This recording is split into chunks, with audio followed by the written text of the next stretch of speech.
Hi అండి. నా healthy morning routine చూపిస్తాను. ఇంకిప్పుడు సమ్మర్ స్టార్ట్ అయింది కాబట్టి చాలా ఎర్లీగానే నిద్ర లేస్తున్నామండి. 4:30, 5 ఆ టైంకి నిద్ర లేచి ఒక 1 అవర్ యోగా, మెడిటేషన్ టైం ఉంటే గనక వాకింగ్ కూడా వెళ్తున్నాము. ఇంకా తర్వాత ఒక మంచి డీటాక్స్ వాటర్ ఈ రోజైతే జీలకర్ర, వాము, సోంపు ఈక్వల్ క్వాంటిటీస్‌లో తీసుకొని బాగా మరిగించి గోరువెచ్చగా అయిన తర్వాత ఆ వాటర్ అయితే తాగేసాము. ఇంకా సాహితీ, సాత్విక్ ఇద్దరికీ ఇప్పుడు ఫైనల్ ఎగ్జామ్స్ జరుగుతున్నాయి కదండీ! ఇంక వాళ్ళిద్దరూ కూడా కొంచెం ఎర్లీగానే నిద్ర లేస్తున్నారండి. లేచిన తర్వాత స్నానం చేసేసి రెడీ అయిపోయి ఒక బాయిల్డ్ ఎగ్, రాగి జావ తాగేసి స్కూల్‌కైతే వెళ్ళిపోతున్నారు. ఒక 3 అవర్స్‌లో వచ్చేస్తారండి. 3 అవర్స్ మాత్రమే ఎగ్జామ్ అనమాట. ఈ మంత్ 13థ్ వరకు వాళ్ళకి ఎగ్జామ్స్ ఉన్నాయి. ఇంకా పిల్లలు స్కూల్‌కి వెళ్ళిపోయిన తర్వాత బ్రేక్‌ఫాస్ట్ అయితే ప్రిపేర్ చేసుకుంటున్నాను. ఈరోజు మార్నింగ్ బ్రేక్‌ఫాస్ట్‌లోకి చియా సీడ్స్‌తో ఒక మంచి హెల్తీ బ్రేక్‌ఫాస్ట్ రెసిపీ అయితే చూపిస్తున్నానండి.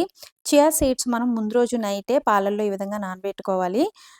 డైరీ ప్రొడక్ట్స్ పడవు, మేము యూజ్ చేయము అని అనుకుంటే గనక బాదం పాలలో గానీ, లేదంటే సోయా మిల్క్ కూడా వేసి చియా సీడ్స్‌ని నానబెట్టుకోవచ్చనమాట. నెక్స్ట్ డే మార్నింగ్ ఇందులో మన దగ్గర అవైలబుల్ ఉన్న డ్రై నట్స్, డ్రై సీడ్స్ ఇవన్నీ కూడా నానబెట్టుకొని సన్నగా కట్ చేసి ఇందులో వేసేసుకోవాలి. కొంచెం స్వీట్‌నెస్ కోసం హనీ మిక్స్ చేశాను 1 టేబుల్ స్పూన్ వరకు. అలాగే మన దగ్గర అవైలబుల్ ఉన్న ఫ్రూట్స్ అన్నీ కూడా సన్నగా కట్ చేసి ఇందులో కలిపేసుకుంటే చాలా చాలా హెల్తీ అయిన, చాలా టేస్టీగా ఉండే చియా సీడ్స్ పుడ్డింగ్ అయితే రెడీ అయిపోతుందండి. టమ్మీ చాలా ఫిల్లింగ్‌గా ఉంటుంది అండ్ చాలా సేపు మనకి ఆకలి వేయకుండా ఉంటుంది. చియా సీడ్స్ కూడా హెల్త్‌కి చాలా చాలా మంచిదండి. అలాగే మార్నింగ్ టైమ్‌లో ఉప్పు, కారం, నూనె లేకుండా అసలు వండని ఆహారాలు తింటే గనక హెల్త్‌కి చాలా మంచిది. తప్పకుండా ట్రై చేయండి. Thanks for watching.